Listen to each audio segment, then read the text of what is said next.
you doing with stuff like, you're in your junior year, but you already committed to school, so you're not... The weird thing is, I feel like I'm going this year. Mm-hmm. Everyone's like, so when's Kai start? I was like, no, she's only a junior, yeah. She's got a year. And I have already like senioritis, so like, you know what like that means, right? Yeah. So it's like, I kind of already feel like I'm almost done, but then I have another year, so it's a little weird.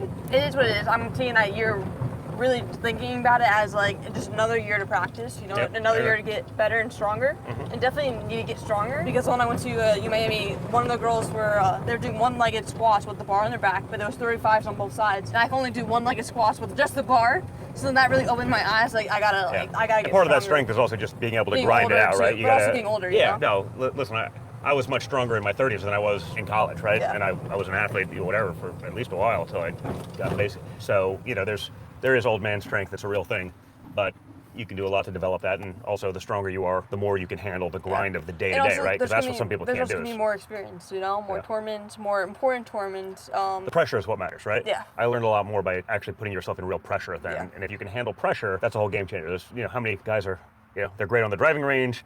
They're great when they're playing with one friend or by themselves, and then you put them in front of other people, or you add a camera, and it's a whole different world, and not everyone can rise to that occasion. If you can do both, and that oftentimes comes with experience. Like I talked to you about public speaking when you spoke at the inauguration, when you spoke at the RNC. It's like doing the YouTube stuff and filming. It's a lot easier to talk in public now. You'll find with this, especially like with YouTube or it's personal, if you do something and it's not perfect and you try to do it again, it is almost worse. Like your best take is almost always your first take if you're trying to be natural, right? If you're not doing anything choreographed, if you're just doing it like real, like my first take. That's why these days when I speak, I can get in front of 15,000 people. I don't even know what I'm going to say when I get on stage. And I just read the room and I figure it out. I and go from there. remember at the inauguration when we went on stage, I was like planning on saying maybe like a few things. I asked you, so what are you going to talk about? And he goes, honestly, I have no clue. I'm just going to walk out there and see what happens. You're like, wait, what? And I look at you, I go, wait, what? Like, what are you talking about? You're like, just whenever I'm out there, just comes to me. I'm like, all right, well, that's just not me. But with me, for me these days, like that's like an average Tuesday, right? It's like I'm just speaking. So you do it so you just get so comfortable, right? It's like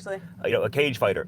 For any normal person, you're like, wow, that's crazy. For them, that's work. They just go in a cage every day and fight people. Like it's what they do. So everything's different, and it's just the more you do those things, the easier it gets. Yeah, I agree with you. The hardest part actually is having the guts to get out there and do it the first time.